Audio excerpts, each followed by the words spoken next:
Eh bien bonjour et bienvenue à tous dans cette nouvelle vidéo. Alors aujourd'hui je vous ramène dans le passé puisque nous allons réaliser ensemble un vide-poche pour une Peugeot 404 de 1964.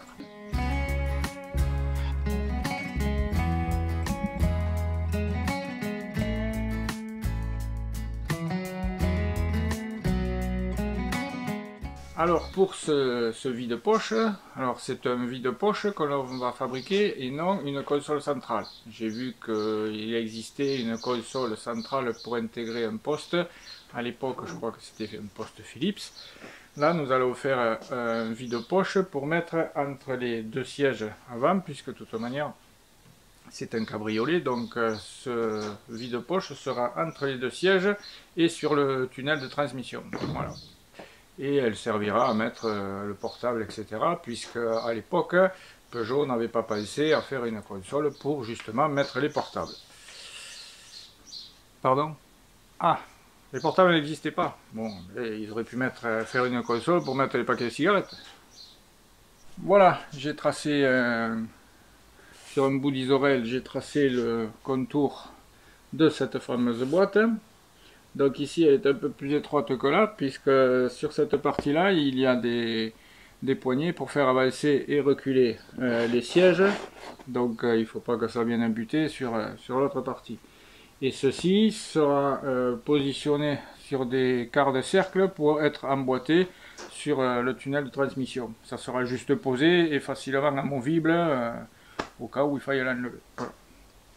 Donc ça, on va le réaliser en freine et on va découper trois parties que l'on empilera les unes sur les autres pour faire une épaisseur d'environ 60 mm au point le plus haut. On décaissera après pour lui donner une petite forme.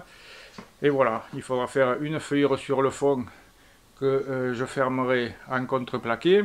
Alors pourquoi en contreplaqué? Ça me stabilisera un peu disons, ça contrariera un peu les efforts du bois que pourrait faire le bois à l'intérieur d'une voiture, puisque l'été il fait 60 degrés, l'hiver il fait froid, l'humidité et tout, donc ça contrebalancera un peu les effets du bois, du moins j'espère. Voilà, donc c'est parti pour cette petite réalisation. Bon, en premier, on va découper le gabarit. On va le passer à la scie à ruban. Je ferai l'intérieur ici. Ces arrondis là, c'est des arrondis de 50, donc je les ferai à la scie cloche. Et ensuite je reporterai le gabarit sur mon morceau de freine. Alors j'en ferai deux dans un sens et un dans l'autre, comme ça contrebalancera le sens du bois pour le collage et ça me stabilisera un petit peu plus le montage. Voilà.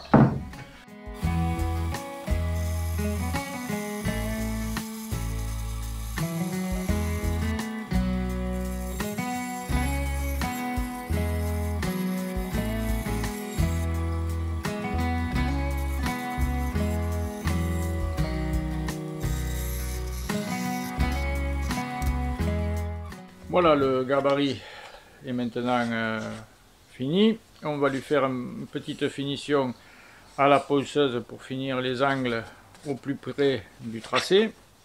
Ensuite, je ferai 4 trous à la scie cloche de 50 pour faire mes arrondis intérieurs ici et ici. Je finirai de découper. Petite finition de nouveau à la ponceuse. Là, on passera à la ponceuse à rouleau. Et ensuite, ce gabarit, on le positionnera sur notre planche et il nous servira de gabarit de découpe.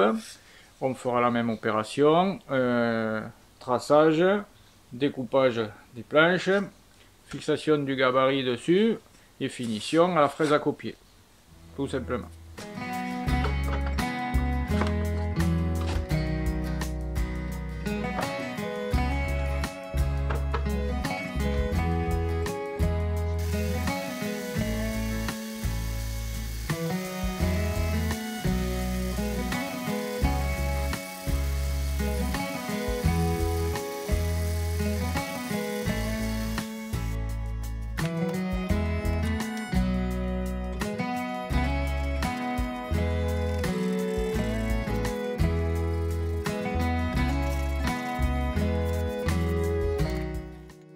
Bon, la forme générale extérieure est maintenant finie. On va s'attaquer à la forme intérieure. Donc avec une scie cloche de 50 de diamètre, je vais faire mes 4 angles de part et d'autre.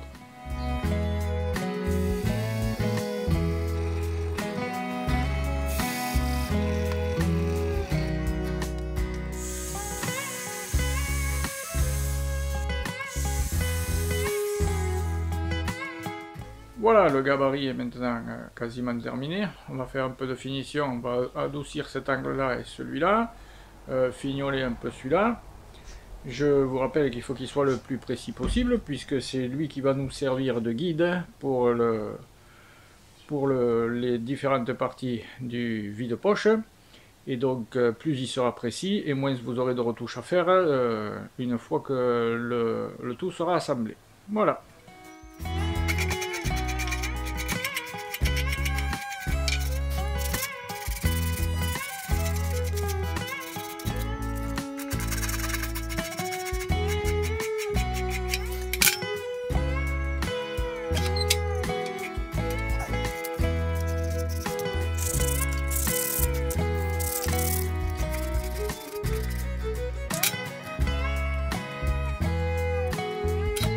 Voilà, le gabarit est maintenant terminé, enfin presque terminé, parce que je suis parti bille en tête avec l'épure que j'avais dessinées, là où il y avait tous les arcs de cercle avec leurs différentes côtes, etc. Sauf que ça c'est de l'isorel, et pour faire un gabarit en isorel, c'est de la merde. Donc ben voilà, j'ai refait le même gabarit, mais en contreplaqué de 5 mm. Comme ça, lorsque je poserai ma fraise à copier dessus, la bille risque pas de s'incruster à l'intérieur du médium, qui est quand même beaucoup trop tendre pour faire un gabarit. Voilà, donc lui, il est prêt. Je l'ai refait bien sûr hors caméra, et je n'allais pas vous refaire voir tout le process de celui-là sur celui-là, alors que c'est la même chose, sauf que c'est pas le même matériau. Voilà. Alors j'en ai profité aussi pour raboter mes morceaux de frêne, donc j'en ai fait 3 planches, donc j'aurai à peu près 70 mm d'épaisseur une fois tout collé. Et j'ai pris soin sur l'arrière, enfin, ou sur l'avant, hein, peu importe, de mettre le sens du fil. Comme ça je vais faire deux côtés dans le sens du fil, comme ça, et un côté dans le sens du fil, dans l'autre sens du fil. Comme ça, ça m'équilibrera toutes les tensions qu'il pourra y avoir, puisque je vous rappelle que c'est à l'intérieur d'une voiture. Et bon, à l'intérieur d'une voiture, le bois il va être soumis à des différences de température entre l'hiver et l'été, et d'humidité qu'il n'a pas trop l'habitude de supporter. Donc pour éviter au maximum ça, je vais mettre 2 planches dans un sens et la planche intermédiaire dans l'autre sens. Voilà. Sachant que le fond sera aussi en contreplaqué de 5 mm pour aussi limiter les tensions. Voilà. Donc là, on va tracer notre gabarit sur nos planches. Donc je vous le rappelle, 2 dans un sens, une dans l'autre. On va découper grossièrement tout ça avant de tout passer à la fraise à copier. Alors, 2 dans un sens et 1 dans l'autre.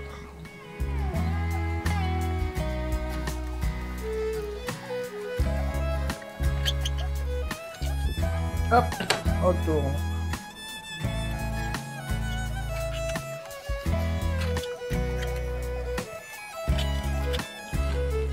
Et hop, on retourne.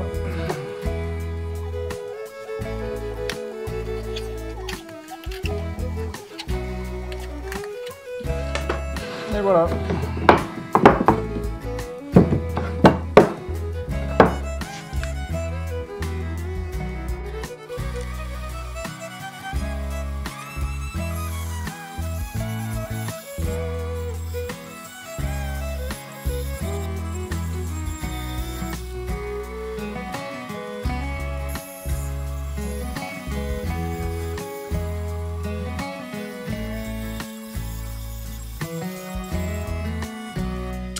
Voilà les 3 découpes extérieures sont finies, on va passer aux coupes intérieures. Alors bien sûr, j'ai veillé à garder le trait, hein, puisque de toute manière on finira ça à la fraise à copier tout à l'heure. Ça sert à rien d'être hyper précis, on n'est pas non plus à 2 cm du trait, mais enfin on s'en approche sans le toucher. Allez, maintenant on fait l'intérieur.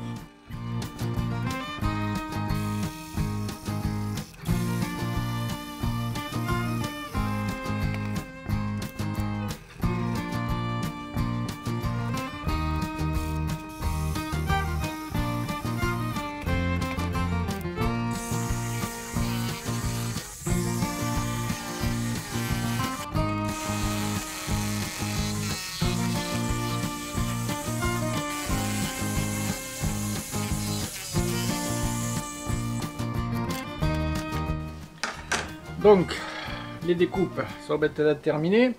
J'ai pris soin de refaire ma petite flèche pour le sens du bois sur ce que je considère être comme le dessous. Et donc, je vais fixer mon gabarit sur le dessous avec 4 vis.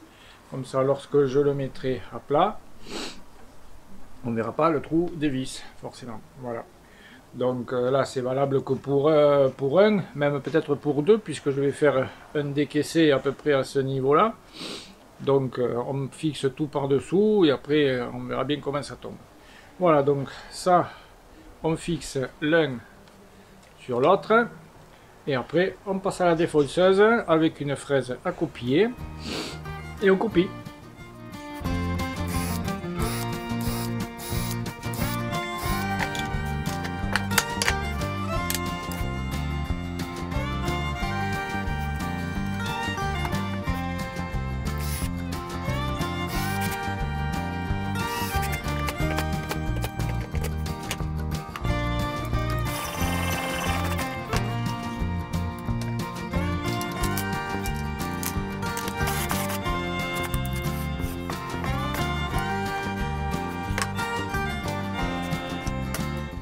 Bon, là, inutile de vous dire que de travailler sur l'arbre comme ça, aussi bien avec ça qu'avec une toupie, c'est très dangereux.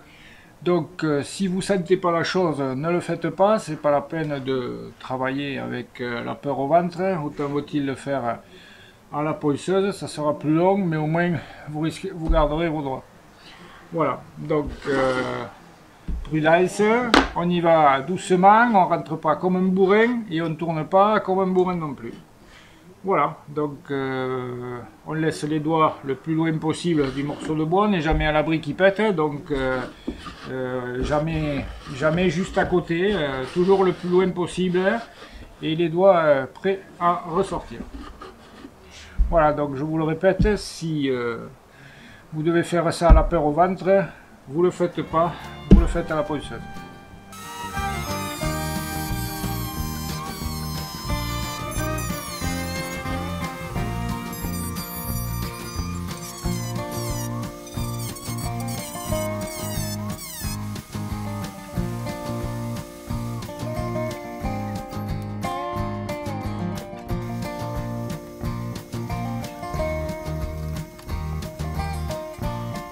Et voilà, la pièce est maintenant quasiment terminée. Hein.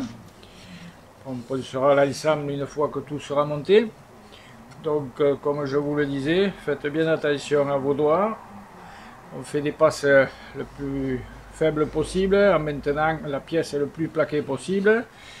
Parce que je ne sais pas si on l'a vu, mais une ou deux fois, elle a voulu partir la pièce et j'aurais eu les doigts trop près, et bien les doigts ils partaient avec.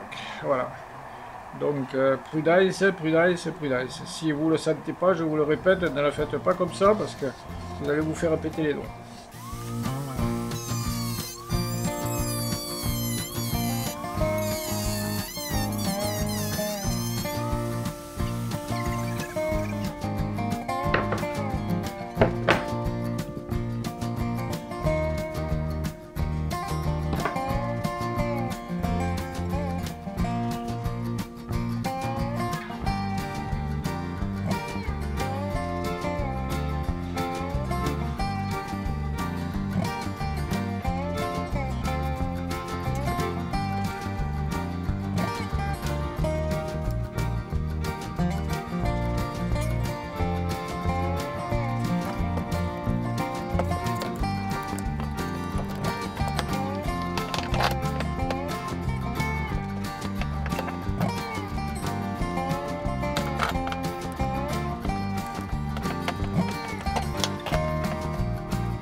Alors à ce stade-là, ben, il ne reste plus qu'à laisser sécher. On aura ensuite à faire la feuillure du fond, la découpe du dessus pour lui donner une forme, un bon ponçage, et on n'aura plus qu'à l'apporter chez GG le cellier pour faire un joli fond en cuir ou en sky ou en je sais pas quoi, et le livrer au client. Bon, pendant que le vide-poche sèche, on va faire les supports qui reposeront sur le tunnel de transmission. Donc c'est deux arcs de cercle et avec une largeur différente, un pour l'avant, un pour l'arrière. Tout simplement en contreplaqué qui seront fixés sur le fond et collés et vissés sur le fond, hein, c'est tout.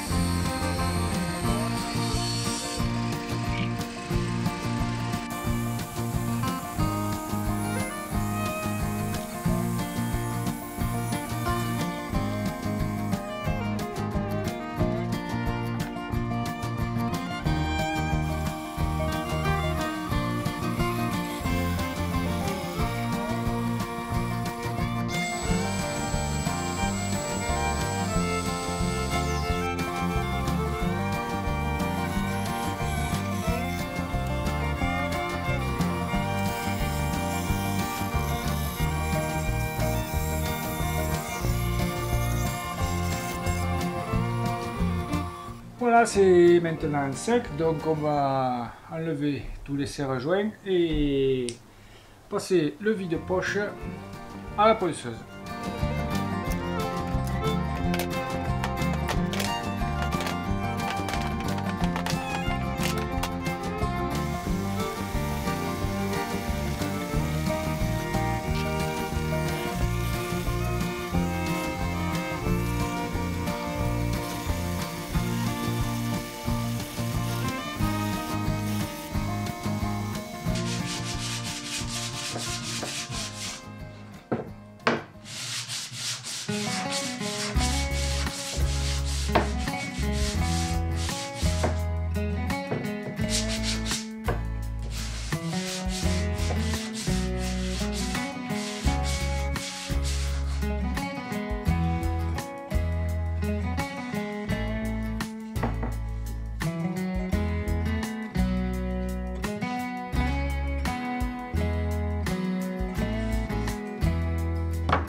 Bon, maintenant que la boîte est finie de poncer, on va faire une petite feuillure à l'intérieur avec cette fraise là et on pourra y rentrer le fond pour pas qu'on voit le champ comme ça. Voilà, allez.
Voilà, quelques heures de collage supplémentaires et on aura terminé.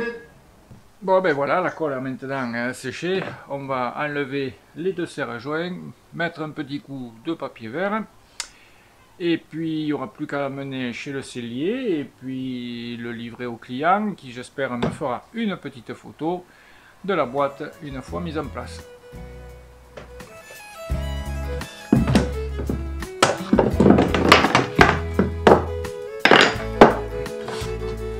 Et voilà.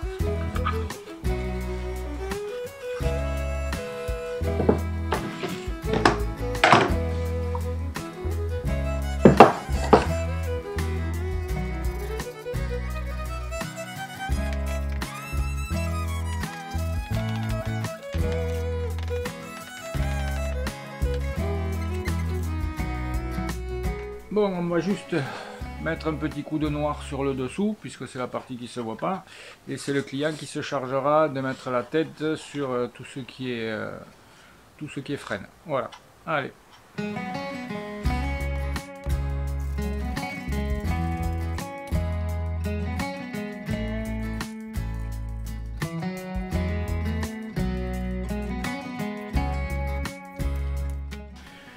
Voilà, on laisse sécher 10 minutes, hein, et puis c'est prêt.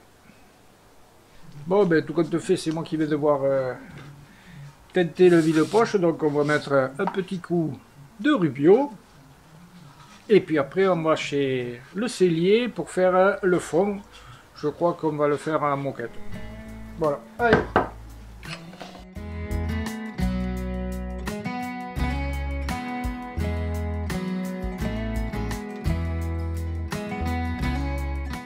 Allez, un petit coup de pâte et c'est bon.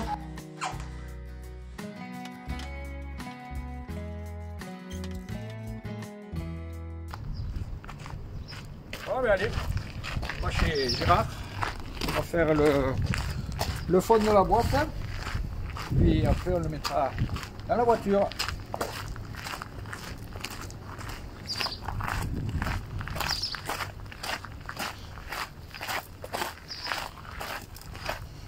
Salut Gérard. Ah, salut. Comment tu vas? Ça va et toi? Ça va. Allez, je t'emmène Ah oui, allez. la boîte Bon. pour que tu m'y fasses le fond, et puis voilà. Bon, Allez. on va faire ça tout de suite. Allez, on va te regarder travailler un peu. Il n'y a pas que moi qui travaille. Alors, j'attendais ça, hein. Donc, j'ai déjà coupé le morceau de moquette. Qui est Ouais. là, comme il me reste, comme tu m'avais donné le gabarit de la boîte, Ouais. j'ai tracé le gabarit à l'envers de la moquette, en dessous, comme ça. Ouais. J'ai tracé l'intérieur, j'ai coupé. Donc, voilà le morceau de moquette qui va dedans. Tu vois, ça tombe Nickel. dedans. On laisse un petit peu de jour parce que maintenant on va le border, donc il faudra un petit peu de place pour le sky. Ouais. Mais c'est tout, ça va très bien, c'est facile Ouais. à faire. Ok. Et j'ai coupé un morceau une bande de sky, donc on la prend assez large de façon à pouvoir tirer dessus parce que le système de montage, je vais te montrer maintenant comment on fait. Donc on coud d'abord un premier coup comme ça, Ouais. au bord, et ensuite on retourne et on coud à la limite du sky.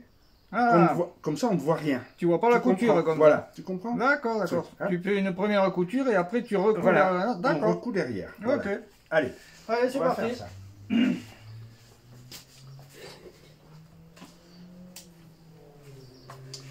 On met un peu de lumière parce que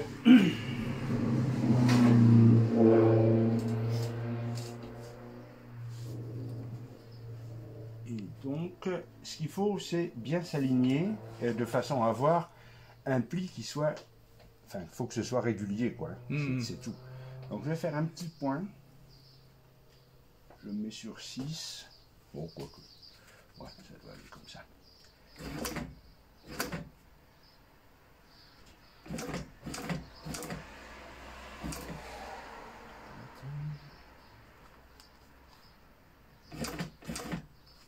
Le premier tour est le plus difficile parce que c'est là qu'il faut être très régulier.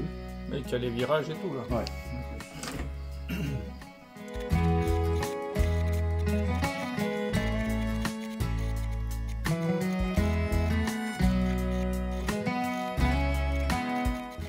Voilà, premier tour est fait.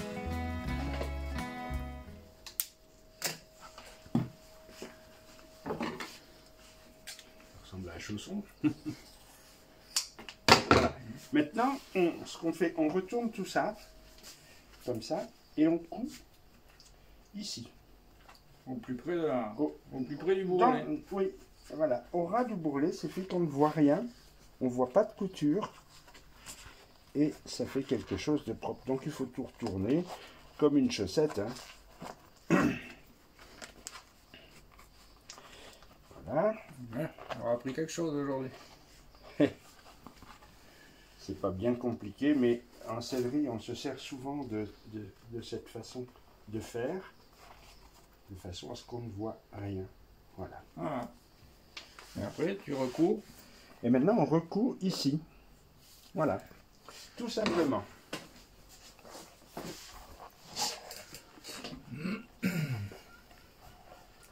Oui, qu'on dirait une chausson.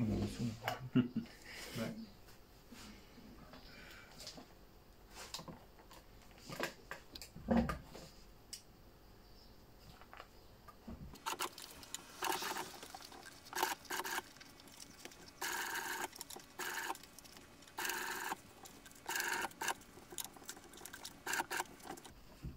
Et ça, forcément, c'est pas avec la machine Monsieur Tout le Monde que tu fais ça. Ah non, là, c'est une machine de professionnel, c'est une triple entraînement. Je vais t'expliquer. Tu sais ce que ça veut dire, triple entraînement? Mais il y a 3 entraînements, mais lesquels, je sais pas. Ah, je vais te montrer ça. Je vais t'expliquer ça.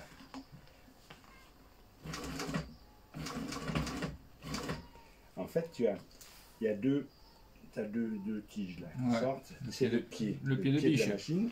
Donc, c'est en 2 parties. Mmh. Et le pied fait ça, en Ah, fait. ouais. Les deux machins font ça en Mm. permanence. Le troisième entraînement, c'est que l'aiguille, Mmh. elle ne fait pas que descendre et monter comme ça. Ah, Elle ouais. fait ça Ah, aussi. comme, Elle sur, tourne. comme sur une scie sauteuse. Voilà, comme sur une scie sauteuse, exactement pareil. Ok. Voilà, ça fait 3 entraînements. Et avec cette machine, je peux coudre 1 cm de cuir. Je prends 1 cm de cuir. Hein. D'épaisseur. Ouais. Pas plus, mais c'est déjà pas mal. Hein. Ouais. Ça fait que t'as pas intérêt d'y mettre le doigt, sinon tu te le couds avec, quoi. On peut pas mettre le doigt, et ça monte pas assez haut. Pas assez haut. Non.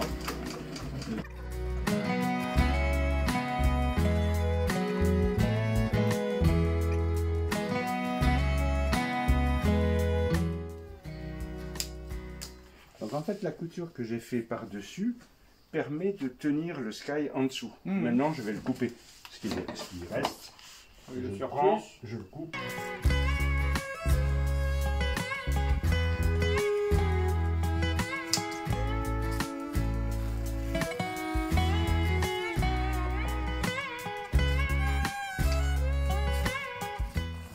Ouais, tu risques pas de couper ta couture en faisant comme ça. Non, parce qu'on ne peut pas passer en dessous. Ouais, Le ciseau est trop épais. ouais. On arrive à ras, mais on passe pas en dessous. D'accord.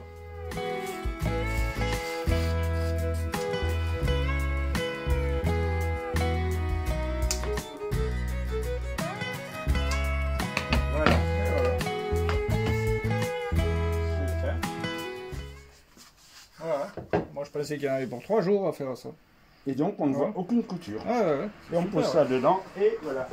Le problème est réglé, et ça rentre pile poil. Voilà. Et ben voilà. Bon, Bon, maintenant, ouais. t'as appris quelque chose. Ouais. Et ben merci GG, il n'y a plus qu'à attendre la voiture maintenant. Oui, il va arriver. Et j'espère qu'il va pas tarder, voilà. Allez. Ouais. Voilà, c'était Gérard, le signé à l'œuvre. Merci. Merci à toi. Alors, voyons voir un peu ce que ça donne cette affaire là. Allez. Montre-moi un peu comment ça marche. Bon ben c'est tout simple, hein. On le met là. Et voilà, Ah, c'est impeccable, ça bouge pas ça. ça bouge pas. C'est bien. Voilà, c'est mignon. Parce qu'on arrive juste à la hauteur des Ah, sièges. ouais. Ça C'est ce dépasse que pas. C'est ce que j'avais fait. Normalement, ça devait faire 7 cm. 7 cm, ça devait faire de haut. Ça fait 60. Et dessous, ce qui est sur le tunnel, j'ai laissé 10 pour le remonter et le mettre à d'accord. fond. Et donc, tu viens juste devant les manettes, Voilà. les 2 petites manettes Voilà. d'avancée et de recul du siège. Mhm. D'accord. Normalement, ils ne doivent pas le toucher. Ouais. Normalement. Non, c'est bien. C'est bien, bien, bien. Bon.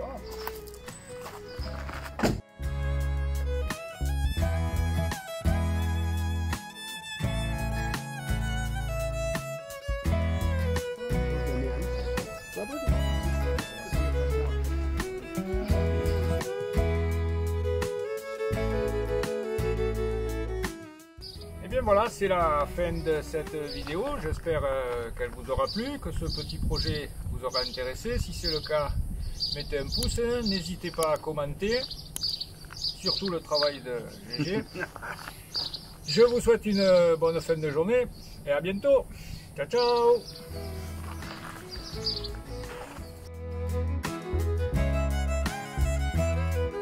Aujourd'hui, je vous ramène dans le passé, puisque nous allons, merci la mouette, le tunnel de... Hein, voilà, sur le tunnel, l'épaisseur d'environ 60 mm, qu'on, tu vois, comme ça là, et hop, je vais le faire à la... Voilà. On va lui faire une finition à la ponceuse. On le pose sur le frein et on fera la finition. Voilà, ça c'est nul. Avec l'épure en médium, enfin, avec les diamètres des différents trucs, des différents cercles, etc. Ce truc fini.